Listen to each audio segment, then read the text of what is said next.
बिस्मिल्लाहिर्रहमानिर्रहीम। अजीज नाज़रीन, अस्सलाम वालेकुम रहमतुल्लाहि व बरकातुहू।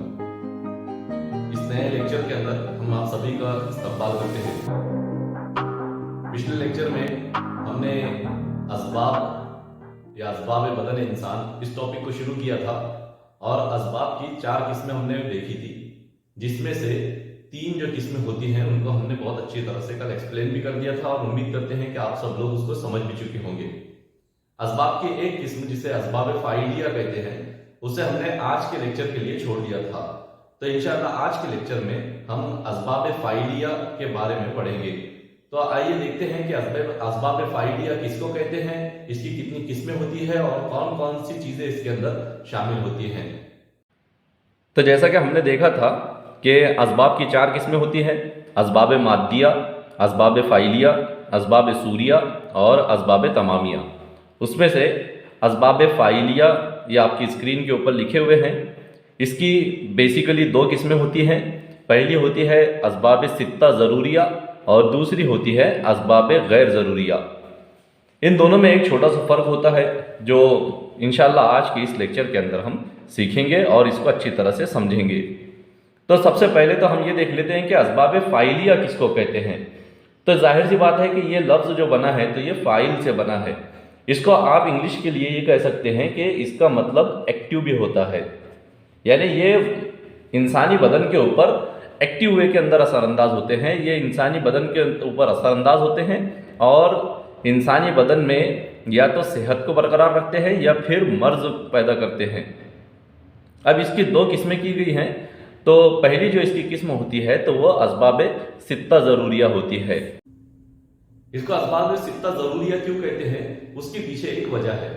तो इसको अगर आप उर्दू में पूरी तरह से ट्रांसलेट करना चाहेंगे तो इसको हम उर्दू में ये कह सकते हैं कि ये है 6 ज़रूरी असबाब। सित्ता का जो लफ्ज़ है तो वो अरबी से आया है और सित्ता अरबी में 6 को कहते हैं।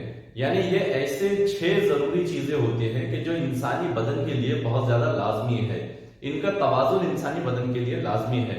तो जब तक कि ये तवाज़ुन में रहेंगे तो इंसानी सेहत बरकरार रहेगी, और अगर इनका तवाज़ुन बिगड़ जाता है या फिर ये फितरत से हट जाते हैं तो फिर इंसान बीमार हो जाएगा, इंसानी बदन के अंदर मर्ज पैदा होगा। तो शॉर्ट में इनको आप ये कह सकते हैं कि ये 6 ज़रूरी असबाब हैं, असबाब सित्ता ज़रूरिया। इसीलिए इनके अंदर 6 चीज़ें शामिल की जाती हैं। वो 6 चीज़ें कौन कौन सी है तो वो अभी हम देख लेते हैं। तो असबाब सित्ता ज़रूरिया के अंदर सबसे पहले शामिल की जाती है हवा।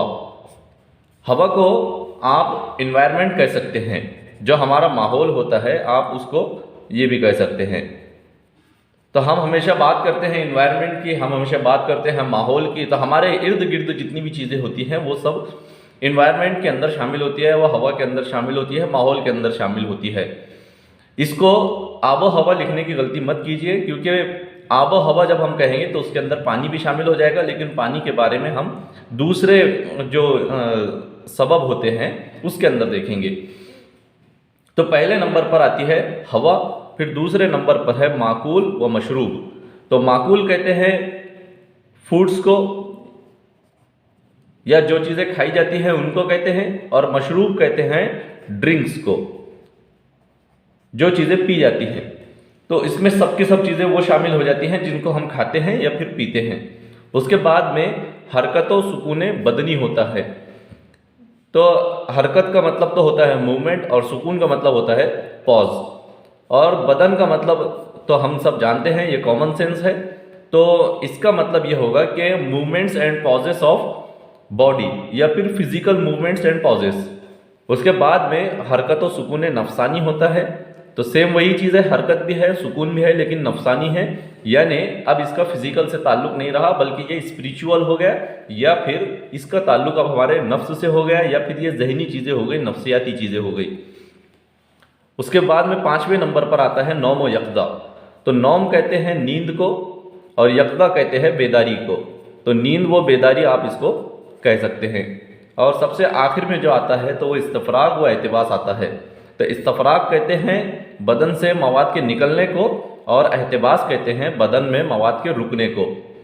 अब इन सब चीज़ों को एक एक करके अभी हम समझ लेंगे। तो असबाब सित्ता ज़रूरिया के अंदर सबसे पहली जो चीज़ होती है वो एनवायरनमेंट होती है। तो एनवायरनमेंट या फिर हवा जिसको हम कहते हैं, तो इसको बहुत ही आम जुबान में या फिर इस्तिलाहात के अंदर कुछ सब्जेक्ट्स के अंदर इसको आबो हवा भी कहा जाता है। तो हम देखते हैं कि जब तक कि आबो हवा जो होती है या फिर यूं कहिए कि मौसम जिनको हम कहते हैं, तो मौसम जब तक के अच्छे होते हैं, जैसे मिसाल के तौर पर सर्दी का मौसम सबसे अच्छा मौसम कहलाता है, तो हम देखते हैं कि सर्दी के मौसम के अंदर सब इंसान तंदुरुस्त होते हैं, सब इंसानों की सेहत बहुत अच्छी होती है, लोग कम बीमार पड़ते हैं। लेकिन उसके मुकाबले में बारिश का जो मौसम होता है तो उसके अंदर आबो हवा जो होती है तो वो जरासीम से भरी हुई होती है, वो आबो हवा जो होती है तो इंसानों के लिए नुकसानदेह होती है, और इसलिए हम देखते हैं कि बारिश के मौसम में लोग बहुत ज्यादा बीमार पड़ते हैं। तो जब अब इस चीज से हम ये समझ लेंगे कि जब मौसम या आबो हवा हमारे इर्द गिर्द का जो माहौल है तो वो जब अच्छा होगा, जब वो सेहतमंद और तंदुरुस्त होगा तो इंसान भी सेहतमंद और तंदुरुस्त होंगे, इंसानों की सेहत बरकरार रहेगी। लेकिन जैसे ही आबो हवा बिगड़ेगी, आबो हवा खराब होगी तो इंसान बीमार होंगे, इंसानों की सेहत खराब होना शुरू हो जाएगी। दूसरे नंबर पर जो चीजें आती हैं तो वो माकूल व मशरूब है, यानी खाई जाने वाली चीजें और पी जाने वाली चीजें। तो माकूल कहते हैं खाने वाली चीजों को और मशरूब कहते हैं पीने वाली चीजों को। अब एक इंसान है कि जो अपने खाने पीने के अंदर बहुत ज्यादा लापरवाही बरतता है, वो कुछ भी चीजें खाता है, तो मिसाल के तौर पर जंक फूड का इस्तेमाल कर रहा है, बहुत ज्यादा मसालेदार चीजों का इस्तेमाल कर रहा है, ऐसी चीजों का इस्तेमाल कर रहा है कि जिसके अंदर उसको ग़िज़ाइयत नहीं मिलती है, उसको न्यूट्रिएंट्स उससे नहीं मिलते हैं, तो फिर हम देखेंगे कि उस इंसान की सेहत दिन ब दिन खराब होती चली जाएगी और एक वक्त ऐसा आएगा कि वो बहुत ज्यादा बीमार हो जाएगा। इसी तरह से एक इंसान है कि जो अच्छी चीजें नहीं पीता है, जो शरबत वगैरह नहीं पीता है, लेकिन उसके मुकाबले में वो बहुत ज्यादा कोल्ड ड्रिंक्स का इस्तेमाल करता है, वो शराब का इस्तेमाल करता है, तो ऐसे इंसान को हम देखेंगे कि कुछ सालों के बाद में, कुछ महीनों के बाद में वो बीमार हो जाएगा, उसकी सेहत खराब हो जाएगी। लेकिन एक इंसान ऐसा है कि जो बेहतरीन किस्म की ग़िज़ा इस्तेमाल करता है, अच्छी ग़िज़ाइयत वाली चीजों का इस्तेमाल करता है, बेहतरीन किस्म के शरबत पीता है, बेहतरीन किस्म का पानी वो पीता है, तो उस इंसान की सेहत अच्छी रहेगी, उस इंसान की सेहत बरकरार रहेगी। फिर तीसरे नंबर पर जो चीज आती है वो हरकतों सुकून बदनी होती है। अब इसका मतलब हमने आपको थोड़ी देर पहले बताया कि इसका मतलब होता है फिजिकल मूवमेंट्स एंड पॉजेस, यानी फिजिकली जो आप हरकतें करते हैं और फिजिकली आप जो आराम करते हैं या सुकून करते हैं उसको हरकतों सुकून बदनी कहते हैं। अब एक इंसान ऐसा है कि जो बहुत ज्यादा भागदौड़ कर रहा है, बस हमेशा चल फिर कर रहा है, हमेशा उसकी बदन के अंदर कुछ ना कुछ हरकतें हो रही हैं, हमेशा वो बहुत ज्यादा मेहनत और मशक्कत का काम कर रहा है, आराम बिल्कुल नहीं कर रहा है, तो ऐसे इंसान को हम देखेंगे कि कुछ दिनों के बाद में उसकी सेहत खराब हो गई। लेकिन एक इंसान ऐसा है कि जो हमेशा बस बिस्तर पर पड़ा हुआ है, हमेशा आराम से पड़ा हुआ है, वो बिल्कुल हरकतें नहीं करता है, जरा सी उसकी बदन के अंदर हरकत नहीं होती, थोड़ी बहुत भी मेहनत और मशक्कत नहीं करता, तो ऐसे इंसान के बारे में भी हम देखेंगे कि वो कुछ दिनों के बाद में वो बीमार हो गया, उसकी सेहत बहुत ज्यादा बढ़ गई, वो बहुत ज्यादा मोटा हो गया और फिर उसके बाद में तरह तरह की बीमारियों के अंदर वो मुब्तला हो गया। तो इससे हमको ये बात समझ में आई कि बदन की जो हरकत होती है और बदन का जो सुकून होता है, उन दोनों का बैलेंस होना बहुत जरूरी है, तवाजुन के अंदर होना बहुत जरूरी है। अगर ये चीजें तवाजुन में होंगी, अगर ये चीजें बैलेंस होंगी तो इंसान की सेहत बरकरार रहेगी। अगर इनका तवाजुन बिगड़ जाएगा तो इंसानी सेहत खराब होकर इंसान बीमार हो जाएगा। उसके बाद में जो चौथी चीज आती है वो हरकतों सुकून नफसानी होती है। इसको अगर एक लफ्ज के अंदर मैं आपको समझाना चाहूं कि ये क्या चीज होती है तो इसको हम जज्बात कह सकते हैं, इंग्लिश में इसको हम इमोशंस कह सकते हैं। तो हरकतों सुकून नफसानी में क्या क्या चीजें आ सकती हैं, तो गुस्सा है, रंज है, मोहब्बत है, खुशी है, ये सब के सब चीजें जो है तो ये हरकतों सुकून नफसानी का हिस्सा होती हैं। यानी ऐसी चीजें कि जो रूह के अंदर हरकत पैदा करती है या रूह के अंदर सुकून पैदा करती है। अब इनका बहुत ज्यादा बैलेंस होना क्यों जरूरी है, उसकी हम कुछ मिसालें आपको देते हैं। तो मिसाल के तौर पर एक इंसान ऐसा है कि जिसको अभी अचानक बहुत बड़ी सदमे की खबर मिल गई है, बहुत उसको रंजीदा कर देने वाली एक खबर उसको मिली है, जिसकी वजह से बहुत ज्यादा गमगीन हो जाएगा। तो हम देखते हैं कि उस खबर को वो बर्दाश्त नहीं कर पाता और उस खबर के नतीजे में उसका हार्ट अटैक तक हो जाता है। उसी तरह से एक दूसरा इंसान है कि जिसको अचानक बहुत बड़ी खुशी की खबर मिल गई है, तो बहुत बड़ी जब खुशी की खबर उसको मिलती है तो उस खुशी की खबर के नतीजे में भी बहुत सारे इंसानों को हार्ट अटैक हो जाता है, उनकी मौत तक के वाक़े उससे हो जाती है। तो इसीलिए जो हरकत और सुकून नफसानी है, इनका भी बैलेंस होना बहुत ज्यादा जरूरी है। इंसान को ना तो बहुत ज्यादा गमगीन होना चाहिए, ना बहुत ज्यादा, हद से ज्यादा उसको ना खुश होना चाहिए। तो इन दोनों चीजों की वजह से क्या हो सकता है कि इंसान की सेहत बरकरार भी रह सकती है, या फिर अगर इनका बैलेंस बिगड़ गया तो फिर इंसान की सेहत खराब होकर वो मर्ज में मुब्तला हो सकता है। 5वें नंबर पे जो चीज आती है वो नौम यफ्ता है। नौम का मतलब नींद होता है और यफ्ता का मतलब बेदारी होती है। तो इन दोनों चीजों का बैलेंस जो होना क्यों जरूरी है, ये हम आए दिन मुशाहिदा करते हैं। ये दोनों चीजें बैलेंस होंगी तो इंसानी सेहत बरकरार रहेगी। ये अगर बैलेंस अपना खो देगी तो इंसानी सेहत भी खराब हो जाएगी, इंसान बीमारी के अंदर मुब्तला हो जाएगा। तो अब मिसाल के तौर पर एक आदमी है जो हमेशा सोता ही रहता है, उसको दूसरा कुछ काम ही नहीं है, हमेशा बस बिस्तर पे पड़ा हुआ है और हमेशा सो रहा है, दिन में से 12-12, 15-15 घंटे सो रहा है, तो फिर वो बहुत सारी बीमारियों के अंदर मुब्तला हो जाता है। लेकिन एक आदमी ऐसा है कि जो इतनी ज्यादा मेहनत करता है, इतने ज्यादा काम करता है कि कभी सोता ही नहीं है, तो फिर ऐसे फर्द को भी हम देखेंगे कि वो भी बहुत सारी बीमारियों के अंदर मुब्तला हो गया। इसीलिए नींद और बेदारी दोनों का बैलेंस होना बहुत जरूरी है। हमें अगर जागने की जरूरत है तो उसी के साथ साथ हमें नींद की भी जरूरत है, हमें सोने की भी जरूरत है, हमें आराम की भी जरूरत है। और सबसे आखिर में जो चीज आती है तो वो इस्तिफराग व एहतिबास होता है। तो इस्तिफराग कहते हैं बदन से मवाद का निकलना, और एहतिबास कहते हैं बदन में मवाद का रुक जाना। इसको हम दो मिसालों के जरिए से समझते हैं। तो इसकी पहली मिसाल तो होती है पेशाब और पाखाना। तो अगर पेशाब और पाखाना ये दो ऐसी चीजें हैं कि जिनका बदन से निकल जाना बेहतर है, लेकिन अगर ये बदन के अंदर रुक जाते हैं किसी बीमारी के सबब या किसी और वजह से, अगर ये बदन में रुक जाते हैं तो हम देखते हैं कि इंसान बहुत ज्यादा तकलीफ में मुब्तला हो जाता है। उसी तरह से दूसरी एक चीज होती है जिसको हम खून कहते हैं। तो खून के लिए जरूरी है कि वो बदन में रुका रहे, लेकिन अगर खून बदन से बहना शुरू हो जाए और वो रुक ना पाए तो पूरा खून बदन से बहकर निकल जाए तो इंसान की मौत वाक़ई हो जाएगी, इंसान बीमार भी हो सकता है, इंसान की मौत तक के वाक़ई हो सकती है। इसीलिए हम ये कहते हैं कि जिन मवाद का बदन से निकल जाना चाहिए उन मवाद का बदन से निकलना ही बेहतर है, और जिन मवाद का बदन में रुकना चाहिए, जिन मवाद को बदन में रुकना चाहिए उनका बदन में रुकना ही बेहतर है। अगर इसके अपोजिट चीज हो जाती है तो फिर इंसान बीमारियों के अंदर मुब्तला हो जाएगा। तो ये हो गए असबाब सित्ता जरूरिया, यानी 6 जरूरी असबाब। इसके बाद हम देखेंगे कि असबाब गैर जरूरिया क्या होते हैं। इन दोनों चीजों के अंदर एक वाज़ेह डिफरेंस आपको ये नजर आएगा कि हमने पहले जो असबाब हमने आपको गिनाए हैं उसके अंदर हमने सित्ता का लफ्ज इस्तेमाल किया है, यानी 6 का लफ्ज इस्तेमाल किया है, लेकिन जो असबाब गैर जरूरिया है उनके साथ में हमने किसी भी गिनती को नहीं लगाया है, कोई काउंट वहां पर हमने नहीं लगाया, बल्कि हमने सिर्फ ये कह दिया कि ये गैर जरूरी असबाब है, यानी इनका इंसानी सेहत और मर्ज के ऊपर इतना ज्यादा असर नहीं होता, लेकिन बाज औक़ात ये अपना असर भी दिखाते हैं, लेकिन इनकी कोई काउंट, इनकी कोई गिनती फिक्स नहीं है, ये कितने भी हो सकते हैं। तो ये फिर भी कौन कौन से हो सकते हैं, इनकी कुछ मिसालें भी हम आप लोगों के सामने रखेंगे। तो आप लोगों के सामने असबाब गैर ज़रूरिया है। असबाब गैर ज़रूरिया कह सकते हैं उन चीज़ों को कि जो इंसानी सेहत और मर्ज के लिए इतने ज़्यादा ज़रूरी तो नहीं है, लेकिन इंसानी सेहत और मर्ज के ऊपर कभी कभार ये भी अपना असर दिखाते हैं। अब यहाँ पर आप ये देखेंगे कि जिस तरह से हमने यहाँ पर गिनती लिखी थी, यहाँ पर हमने किसी भी तरह की कोई गिनती नहीं लिखी है, उसकी वजह हम आपको बता चुके हैं। तो इसमें सबसे पहली जो चीज़ आती है वो ममालिक व बलाद आती है, यानी ममालिक कहते हैं मुल्क की जमा और बलाद कहते हैं बलद की जमा। तो बलद कहते हैं शहर को, यानी जिस इलाके में हम रह रहे हैं उसको। मसाकिन ये मस्कन की जमा है, इसको अगर आप उर्दू में कहना चाहेंगे तो घर कह सकते हैं। सनाअत कहते हैं पेशे को या फिर प्रोफेशन को, और यह है घर, यह है मुल्क और शहर।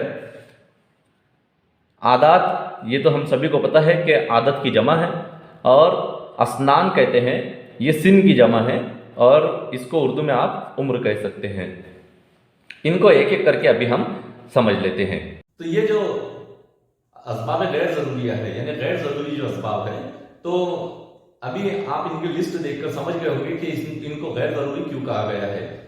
अब जाहिर सी बात है कि एक फर्द एक मुल्क के अंदर रह रहा है या फिर एक पर्टिकुलर किसी शहर के अंदर रह रहा है, तो जरूरी नहीं है कि वो शहर या वो मुल्क उसकी सेहत के ऊपर असरअंदाज भी हो जाए, जरूरी नहीं है। लेकिन ऐसा भी हो सकता है कि उस मुल्क की जो आबो हवा होगी, उस मुल्क का जो माहौल होगा, तो वो उस फर्द के लिए सूट ना करे और वो उसको बीमार कर दे। या फिर हो सकता है किसी मुल्क का माहौल या किसी मुल्क का एनवायरनमेंट किसी फर्द को इतना ज्यादा सूट हो जाए कि उसकी सेहत बहुत अच्छी हो जाए, ये भी हो सकता है। दूसरे नंबर पे जो चीज आती है तो वो मसाकिन या फिर मस्कन या फिर उसको हम घर कह सकते हैं। तो घरों की बनावट जो होती है तो बाज़ औक़ात वो भी इंसानी सेहत और मर्ज के ऊपर असरअंदाज होती है। हो सकता है कि किसी का घर एक ऐसी जगह पर बना हुआ हो कि जहां पर सूरज की रोशनी बिल्कुल भी नहीं आती हो, तो ऐसे फर्द को हम देखेंगे कि उसके बदन में विटामिन डी की कमी हो जाएगी। ऐसा फर्द फिर बहुत सारी हड्डी की बीमारियों के अंदर मुब्तला हो जाएगा, वो जिल्द की बीमारियों के अंदर मुब्तला हो जाएगा, बहुत सारी दूसरी ऐसी बीमारियों के अंदर मुब्तला हो जाएगा कि जो सूरज की रोशनी ना मिलने की वजह से वो बीमारियां पैदा हो सकती है। फिर उसके मुकाबले में एक ऐसा घर है कि जहाँ के जो बिल्कुल खुला खुला सा है, जिसके अंदर हवा भी अच्छी तरह से आती है, वेंटिलेशन जिसका अच्छा है, जिसमें धूप भी अच्छी आती हो, ये सब चीजें जब हम देखेंगे तो ऐसे घर के जो अफराद होंगे, ऐसे घर के अंदर रहने वाले जो लोग होंगे वो बहुत ज्यादा सेहतमंद होंगे। फिर तीसरे नंबर पे जो चीज है वो है सनाअत या फिर पेशे या प्रोफेशन। तो ये किस तरह से इंसानी बदन के ऊपर असरअंदाज होते हैं, तो इसको हम एक दो मिसालों के जरिए से समझते हैं। आपने ऐसे लोग देखे होंगे कि जो बहुत ज्यादा सख्त मेहनत और मजदूरी करते हैं। मिसाल के तौर पर हमाल जो लोग होते हैं, जो लेबर्स होते हैं, तो वो बहुत ज्यादा हेवी वो चीजें उठाते हैं और उसकी वजह से क्या होता है कि बड़ी उम्र के अंदर जब वो अधेड़ उम्र को क्रॉस करते हैं या अधेड़ उम्र को पहुंचते हैं, तो फिर ऐसे लोग जोड़ों के दर्द में, घुटनों के दर्द के अंदर वो मुब्तला हो जाते हैं। ऐसे लोग हमेशा इस बात की शिकायत करते हैं कि उनके बदन में दर्द हो रहा है। उसी तरह से जो लोग कपास के कारखानों के अंदर काम करते हैं, ऐसे लोग आगे चल के दमे के मर्ज के अंदर मुब्तला हो जाते हैं, एस्थमा के अंदर मुब्तला हो जाते हैं। तो इस बात से साबित होता है कि सनाअत या फिर पेशे या प्रोफेशन इंसानी सेहत और मर्ज के ऊपर अच्छा खासा असर दिखा सकते हैं। उसके बाद में आदत होती है, यानी हमारी मुख्तलिफ किस्म की आदतें। तो एक आदमी है जिसको आदत है कि वो सुबह सुबह जल्दी बेदार हो जाता है, वो जॉगिंग करता है, वो खेलकूद करता है, तो हम देखेंगे उसकी सेहत बहुत अच्छी है, वो एक तंदुरुस्त इंसान हमको नजर आएगा। लेकिन उसके मुकाबले में एक फर्द ऐसा है कि जो खेलता कूदता नहीं है, बस हमेशा मोबाइल के सामने बैठा हुआ है और हमेशा बिल्कुल आराम से पड़ा हुआ है। फिर उसकी आदतें भी अच्छी नहीं है, उसको तंबाकू खाने की आदत है, उसको गुटखा खाने की आदत है, तो ऐसे फर्द की सेहत भी बहुत ज्यादा मुतासिर हमको नजर आएगी। और सबसे आखिर में जो चीज होती है तो वह अस्नान होती है, यानी उम्र होती है। अब ये जरूरी नहीं है कि इंसान की उम्र ही उसकी बीमारी का सबब बने। ऐसा नहीं है कि एक बच्चा है तो वो बच्चे की जो उम्र है तो वही उसकी बीमारी का सबब बन जाएगा, या फिर कोई शख्स बूढ़ा है तो बुढ़ापे का जरूरी नहीं है कि बुढ़ापे के अंदर वो बीमारी में मुब्तला होगा ही होगा। लेकिन ये भी हो सकता है कि बुढ़ापे की वजह से ही उस फर्द को कोई बीमारी लग जाए।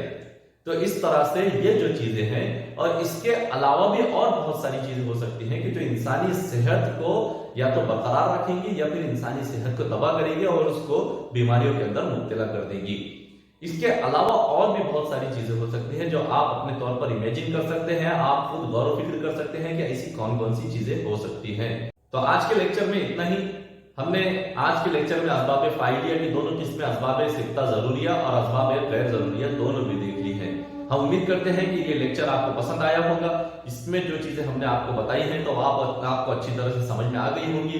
इंशाअल्लाह अगले लेक्चर के अंदर आप सभी लोगों से मुलाकात होगी। हम आपसे एक गुजारिश ये भी करते हैं कि आपको जो चीजें इन लेक्चर्स के अंदर समझ में नहीं आ रही हैं तो उन डाउट्स को आप कमेंट्स के अंदर जरूर हमको लिखकर बताएं, या फिर आपकी सहूलत के लिए हमने व्हाट्सएप पर एक ग्रुप भी बनाया है जिसकी लिंक आपको नीचे डिस्क्रिप्शन के अंदर मिल जाएगी। वो ग्रुप हमने खास तौर से इसीलिए बनाया है कि आपको इस लेक्चर सीरीज से मुतालिक हम अपडेट दें और साथ ही साथ उस ग्रुप को डाउट क्लियरेंस के तौर पर भी हम इस्तेमाल करें। आपके जो डाउट्स वगैरह हो तो उस ग्रुप को ज्वाइन करके आप उस ग्रुप के अंदर डाल सकते हैं। इंशाअल्लाह हम आपके तशफ़ी बख्श जवाब उसके देंगे। अस्सलामु अलैकुम व रहमतुल्लाहि व बरकातुहू।